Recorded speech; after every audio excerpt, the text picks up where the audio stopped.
ইউক্রেনকে আর নিরাপত্তার নিশ্চয়তা দেবে না যুক্তরাষ্ট্র। দেশটিকে নেটো নিয়ে ভাবাও বন্ধ করতে হবে। বুধবার মন্ত্রিসভার বৈঠকে এমনটাই জানিয়ে দিয়েছেন মার্কিন প্রেসিডেন্ট ডোনাল্ড ট্রাম্প। এরই মধ্যে ইউক্রেনের প্রেসিডেন্ট জেলেনস্কি বলেছেন, খনিজ সম্পদ চুক্তির সাফল্য নির্ভর করছে ট্রাম্পের সঙ্গে আলোচনার উপর। এদিকে ইউক্রেন ইস্যুতে আজ তুরস্কে ফের আলোচনায় বসছে রাশিয়া ও যুক্তরাষ্ট্র। ইউক্রেনে রুশ আগ্রাসন শুরুর পর থেকেই সামরিক ও আর্থিক সহায়তা দিয়ে আসছিল যুক্তরাষ্ট্র। তবে নতুন মার্কিন প্রশাসন আসার পর নাটকীয় পরিবর্তন এসেছে যুক্তরাষ্ট্রের ইউক্রেন নীতিতে।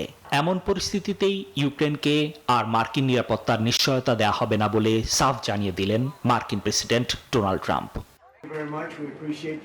বুধবার মন্ত্রিসভার বৈঠকে ন্যাটোতে যোগদানের আশা ইউক্রেনের ভুলে যাওয়া উচিত বলেও মন্তব্য করেন তিনি। জানান, শান্তির জন্য রুশ প্রেসিডেন্ট ভ্লাদিমির পুতিনকেও ছাড় দিতে হবে।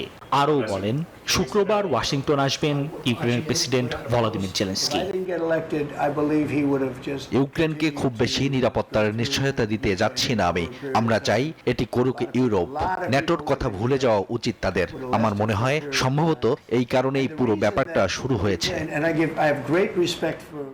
এরই মধ্যে বুধবার এক সংবাদ সম্মেলনে জেলেনস্কি বললেন, যুক্তরাষ্ট্রের সঙ্গে খনিজ সম্পদ চুক্তির সাফল্য নির্ভর করছে ট্রাম্পের সঙ্গে আসন্ন আলোচনার উপর। এদিকে ইউক্রেন যুদ্ধের সমাধান এবং দ্বিপাক্ষিক বিরোধ অবসানে বৃহস্পতিবার তুরস্কের ইস্তাম্বুলে আলোচনায় বসবে রাশিয়া ও যুক্তরাষ্ট্র। এই আলোচনায় দুদেশের কূটনৈতিক কর্মকাণ্ডের জন্য অনুকূল পরিবেশ তৈরি করা হবে বলে জানিয়েছেন রুশ পররাষ্ট্রমন্ত্রী সের্গেই ল্যাভরভ। নিবির আমিন, নিউজ 24।